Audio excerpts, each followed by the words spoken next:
Hello all and welcome. So in today's video, what we're going to be working on is the same Evo here that I did the engine on, and I did a video on the drive shaft carrier bushings. Well, we're going to do a video for the rear diff bushings. So we're going to be replacing this big bushing back here, as well as the two side ones. And I'm going to show you guys how to do it without a press. So we're going to do it all manually. A little bit more work, but it's definitely doable. I have used this approach before. You can do it in your driveway, side of the road. I don't recommend side of the road, but it can be done. So we're gonna go ahead and get started. Got a bunch of things going on here today. Got a dog. Got my Evo outside. Cover up the carbon fiber trunk. We don't want the UV rays getting to it. Got a few things I got to do to it as well. But anywho, let's take a look at the parts here. So torque solution kit.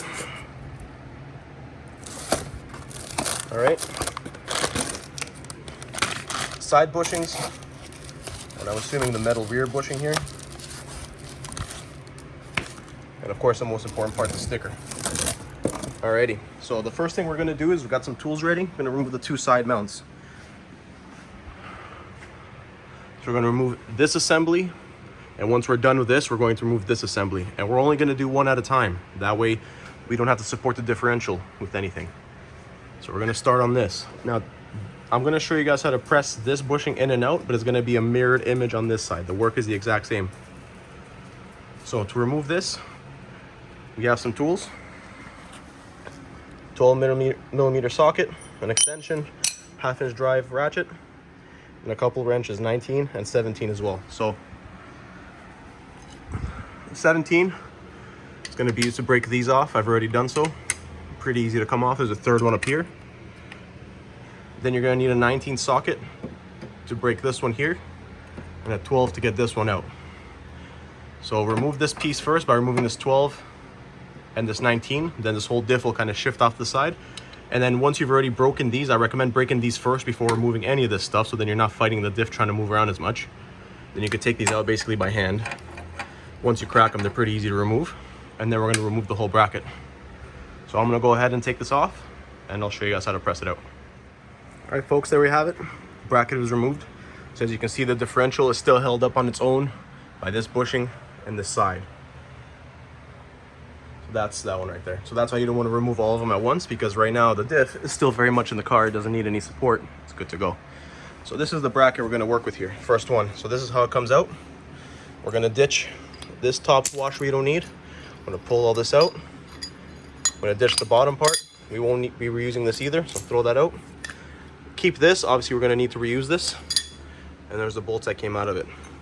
So to do this without a press is not too hard, actually, shockingly. It does take a little bit of muscle work, but it is doable. So the trick I found works really well.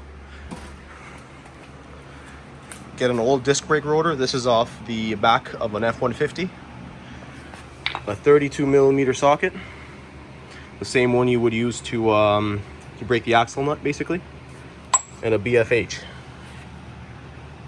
What I do is I set this up right on the edge.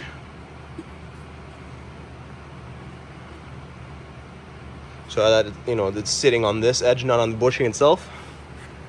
Place this on top and whale it out. Sometimes heat does help if it's higher mileage and stubborn and you live in the Rust Belt and there's corrosion built between here, between the steel sleeve and the actual aluminum housing. But this one shouldn't be too bad, so I should be able to just go right ahead and blast it out. So I'll probably do a sped up video of it so you can see how it's done. Then I'll show you how to put it all back together. The first little bit, you'll be doing small taps. Because you're going to want to keep shimmying and moving out of the way, but eventually once you get that sleeve out a little bit, you'll be able to bang right out. Shouldn't fight you too much once it's out a little bit.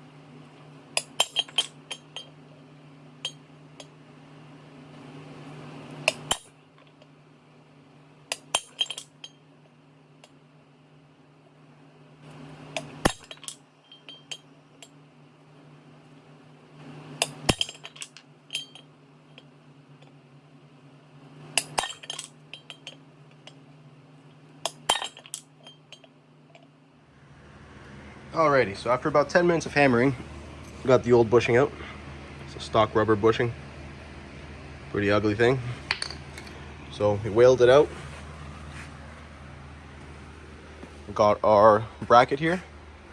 So the next thing I want to do is, I always believe that cleanliness is key. So I take a wire wheel attachment on a drill, or even if you want to do it by hand or sandpaper, just go ahead and clean the sides where the new bushing will mount, clean the inside, just get some of the corrosion off. Even though it's aluminum, it still corrodes. Get a nice clean surface on the inside where the new bushing is going to go in, so you're ready to press it in. Okay, and then we're going to move over to our new bushings. So as you can see here, there's two different sizes. Okay, there's a shorter and a larger, taller I should say. The shorter bushing goes up at the top. The thicker bushing goes at the bottom, so keep that in mind. The torque solution manual is actually incorrect. If you ask them online, they'll tell you that this one goes to the top and this one goes to the bottom, but that is wrong. This is the top, this is the bottom.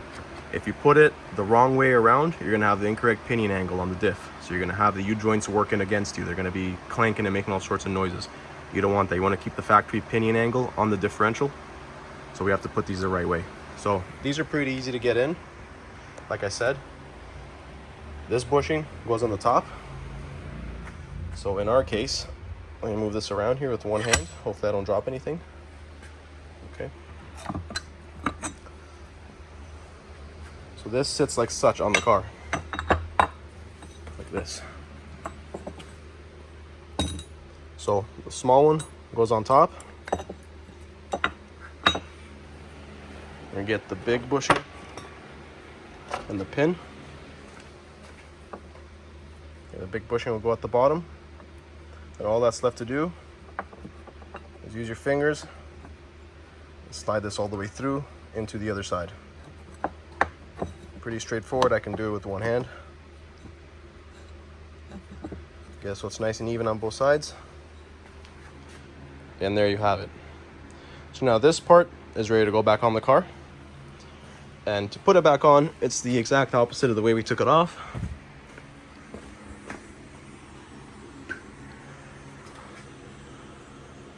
I'm gonna put the bolts in here, the three of them, 317 mils. Then we're gonna get the big 19 mil, put it right through here with that little bracket that's got the 12 on the other side. Torque it up. I believe the torque spec for this is 81 foot-pounds, the one that goes into the car. And the rest I just like to get nice and snug. There's a torque spec for the my dormer. I feel like it's 40 or 50 foot-pounds, but do not quote me. I'd have to look it up again. But I know this one's about 80. Same with this back one. Okay, let's get to it. All right, so here we go, all put back together. Like I said, guys, real simple. Just a few bolts. Get it in, like I mentioned earlier. Thin bushing at the top, thick bushing at the bottom. All right, everything's nice and torqued. So now that we did the driver's side, we're gonna move over to the passenger side, which still has a stock bushing. You can see it right in there, okay? So I'm not gonna videotape the passenger side. I'm just gonna go ahead and do it because, like I said, it's the exact same procedure as this. The only exception is it's mirrored. So you have to do the same amount of work. The bushings go in the same order, but the bracket is mirrored. This one might be a little bit trickier on some cars, depending how the exhaust is routed. You might have to drop the exhaust. On this, I'm just gonna fish around and get around this 3-inch pipe. I'll be able to get that out, do what I need to do, and put it back in without bothering the exhaust at all. But if your exhaust routes differently and you need to remove it, go ahead and buy yourself space. So I'm gonna go ahead and get that done. Once they're both done, torqued and ready to go, I'll come back on and I'll show you guys how to do this rear one. All right, so now that we got both bushings in on both sides, next thing we got to move on to is this rear bushing. I recommend spraying it in penetrating fluid. Helps get in between there. Every little bit helps with this stuff.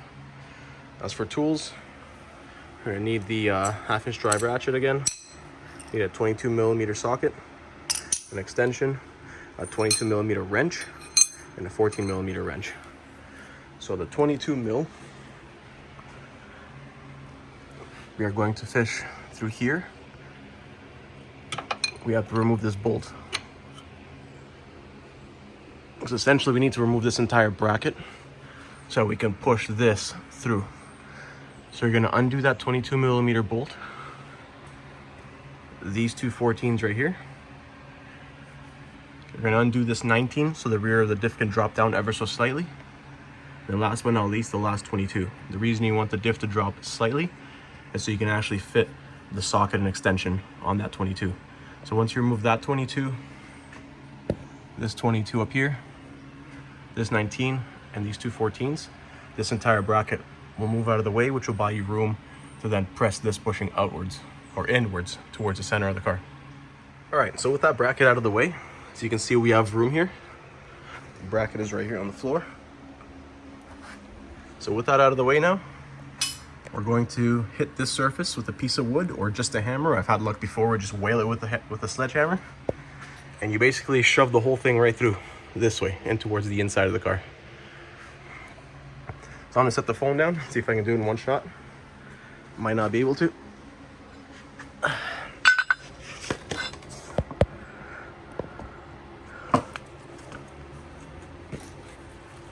Can we get some eye protection?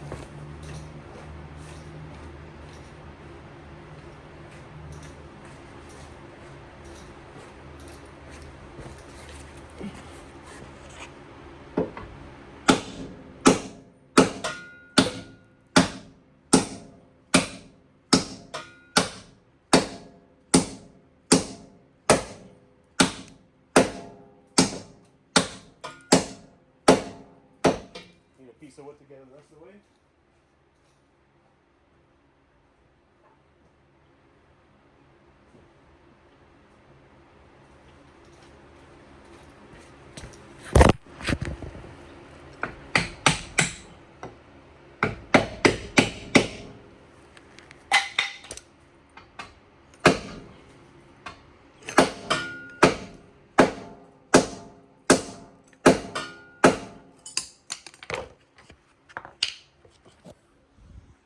And there you have it.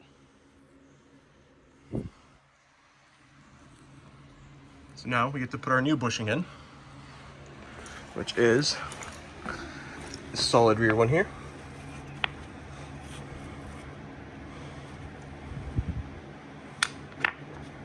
That will be just about good to go. So it's later on in the evening now, and with the magic of film, I can fast forward to what I did. So I spent a little bit of time with my family, had dinner, and decided to come back here and finish this up. So last time we took a little video, we pushed this out, hammered it out, the old bushing. So since then, what I've done is I have put the bracket back in. So that bracket that we took out to remove the bushing, since the new bushing is going in from the back, we don't need to have the bracket out anymore. So we put that back in. Now I did leave it a little bit finger tight, as you can see. Has a little bit of place. So I put all 4 bolts back in, but left it so it's got some place so that when we put this bushing in and we go to put the bolt, since it doesn't have any rubber to have any play in it at all, it's going to be solid. So then we're going to put the bushing in, the bolt in, and then we're going to tighten everything to where it needs to be. So a little trick, if you need to put a metal bushing into a metal sleeve like the subframe, you heat this up with a torch, which I've already done, and you do the exact opposite with the bushing. That is, put it in the freezer, which shrinks it. So it's been in the freezer for a little bit, about half a day or so.